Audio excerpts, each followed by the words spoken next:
Well, more drawing to be done. If you're doing drawings in your sketchbook, sometimes you can decide that you want to make something very specific in your book. Sometimes you want to make your book have a order to it. Or sometimes you want to have a book that has nothing but a certain kind of drawing in it.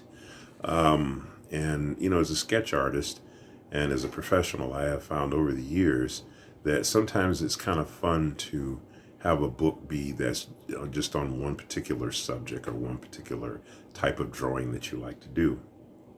And but the thing I find that sometimes, and at least this has always been a case, that it's intimidating about sketchbooks is that when you get a really nice one, you feel like you have to do a lot of drawings that are really nice in that book. But that's a straitjacket. That's not a bad thing. Sometimes what that does is it puts you in a place where mentally you want to do good drawings, and certainly there's nothing wrong with wanting to do good drawings. Anyway, what I'm going to do today is share with you a book that a friend of mine got for me. This is a big, thick book, and you'll see on the side here, it's got my name and the date, or the date that I got the book. This book, I got a friend of mine, Rich Chidlaw, got me this book, and it has like 600 pages in it. And I remember when I got the book, he told me, he says, "Okay, I'll see you a week from now. I want you to fill this book up."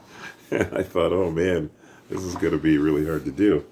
But what I decided to do was, since I like to draw girls, and any of you who've seen my drawings on Instagram probably know that I like to draw women, and I really do like drawing women because I like the curves on women, obviously being a guy, and I enjoy making fun drawings of women, and sometimes I do caricatures of them, and sometimes I also imitate other artists who draw women.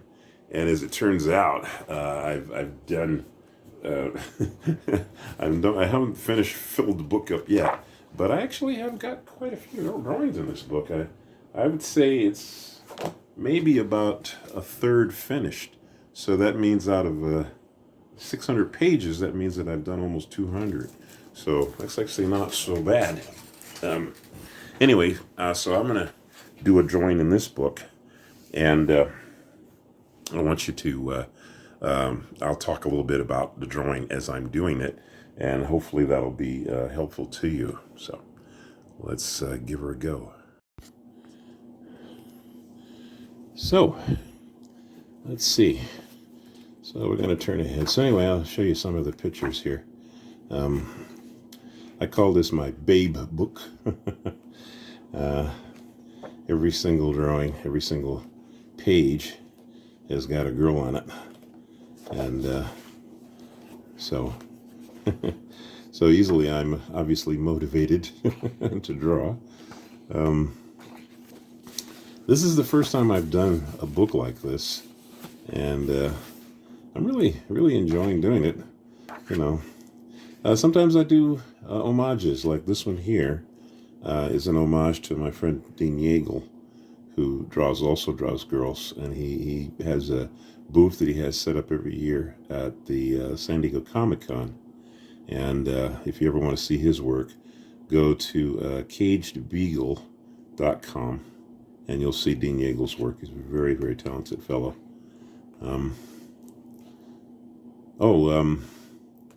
I forget this guy's name. This is not a drawing that I did exactly of his, but it's a drawing based on a drawing that he did. He calls himself Input 2, and I'm sure it's a moniker. It's probably not his real name. But anyway, this book has a lot of drawings where I do homages. This is an homage to Jordi Bernay, who is a really fine cartoonist. He does Italian cartoons. Very talented fellow. Yeah, in fact, here's another drawing. These drawings may have been taken from his book. I may have copied them. Yeah, here's another Input 2. Okay, here's another one of my favorite artists, Cassegrain, who's a French artist, I believe. very talented. Another Dean Yeagle. What I do with, by the way, when I do my homages, a lot of times I don't necessarily dead on copy anything. A lot of times I'll take a drawing that they've done and I will change it so that it's not exactly like their drawing. I'll do something different with it. Input 2 again. Just different girls.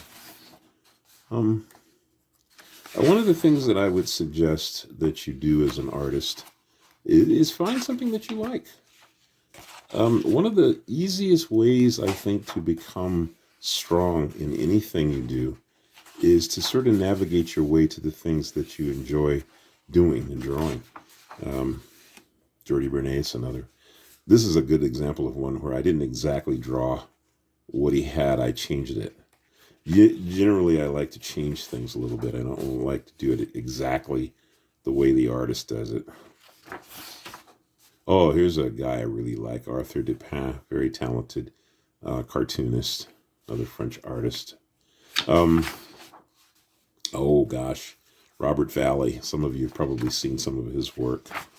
Robert Valley is an awesome artist. He does these really elongated kind of figures. This one goes across 2 pages. I think I got some more of his in here someplace. But anyways, the main thing here I just wanted to share with you was, some of my girl drawings. But I think that the thing is that if you do find something that you really like, or a subject matter or whatever, if you draw that, especially if you're not quite where you want to be as an artist, it's a great way for you to improve yourself. When I first started drawing humans, I didn't really know anatomy that well. And so I said, well, if I'm going to do this, I want to really get it right. And I thought, well, if I draw girls, I'm going to be motivated to get it right. So I really, took life drawing classes, and I just spent a lot of time drawing, people in general, not just women, but men and women, kids, because I discovered that the anatomy was a pretty difficult thing to do, to draw a human being, get it pretty much right. And then, also you're going to have your own style. So, all right. So anyways, usually what I do with the girl drawings is I usually find something that I like to copy, but I don't always do that. Quite a few of the drawings that I have in this book are drawings that I've just kind of done out of my head. So anyway, once again, as I was showing you the other day, what you want to do, first of all, is you want to kind of do a light version of what you want to do with your character. And so usually what I will do is I will do just a light sketch, just to kind of get the parameters of what the character's doing. And I find that for me, getting this part is a big part of getting the drawing right. So if I can get the drawing done just lightly, then it gives me a head start. So I could get this down, working. So see, you've already got a shape here that you can start to do something with. So just that is a good starting point. So then, as I mentioned the other day, if I'm drawing the face, then I want to get the nose in the center of the face.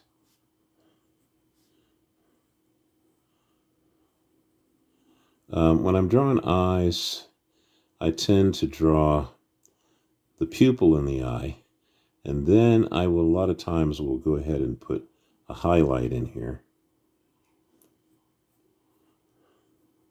I tend to define eyes kind of quickly when I'm drawing.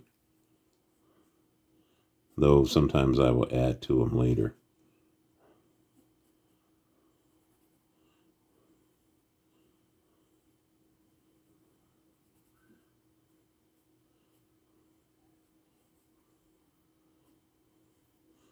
And I like to get the expression in the face.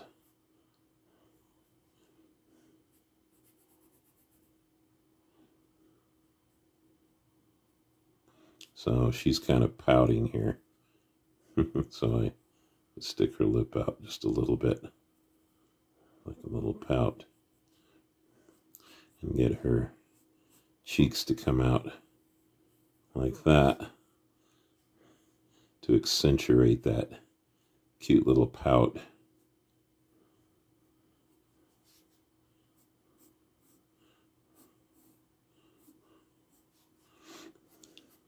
Then I can embellish things around that. So like if I've got her hair here,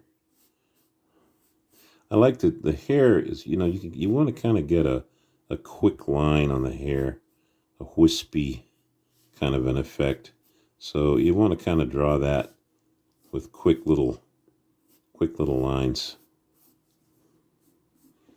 And then I like that this, you can see that when you have that, you've already built up the shape, then it really is kind of easy for you to go right back into that shape.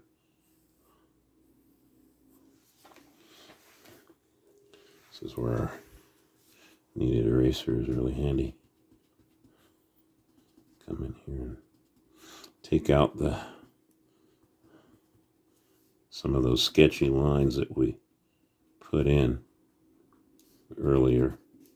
So we can kind of rub that down a little bit. And I can decide what I want her to wear here. Maybe have a little, not sure what we want to do here. Maybe some kind of bra.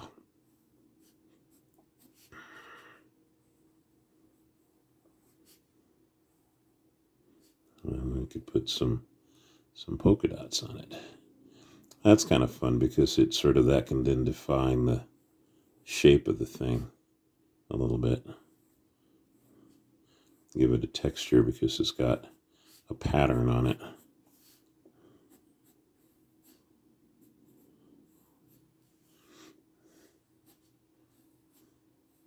I think also too, another thing you want to get, it's good to have some really definite, strong lines on your character too.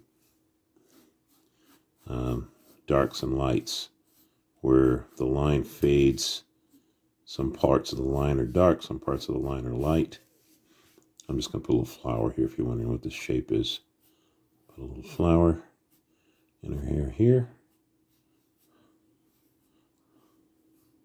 Yeah, there we go. The hair, I have it kind of flipping out this way. Yeah, there we go. And then it's the upper part of her pelvic bone here. We can put in maybe a little drape here across. Yeah, maybe like a little drape on her legs here. It doesn't have to be a bikini bottom. It can be a little drape of some sort. And then we have our fingers coming out here. Here. You place the fingers too. Another thing is that don't place them all in a straight line. Try to have them kind of vary a little bit where they're contacting the body.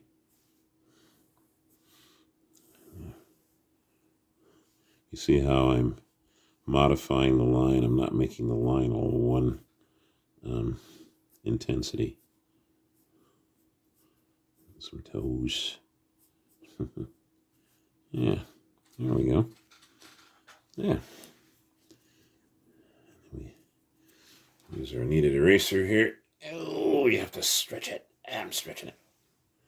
There we go. because you have to get a clean spot on the eraser for it to work. Let me come in here and just rub it down a little bit.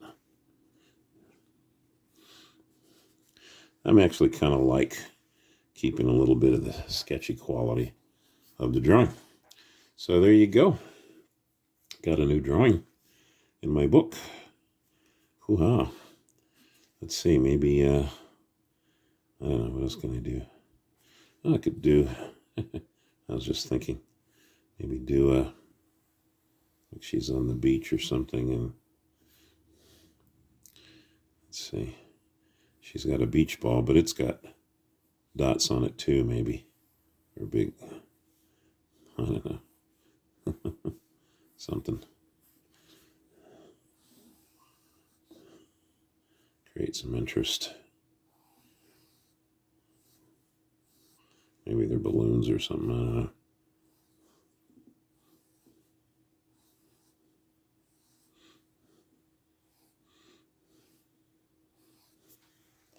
Yeah. So anyway, you want to start out with shapes, and it's the shapes that kind of get you there.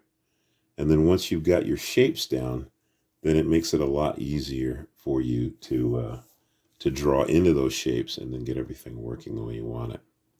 Okay. Well, I'll see you next time. Remember, take your sketchbook around and draw on it as much as you can.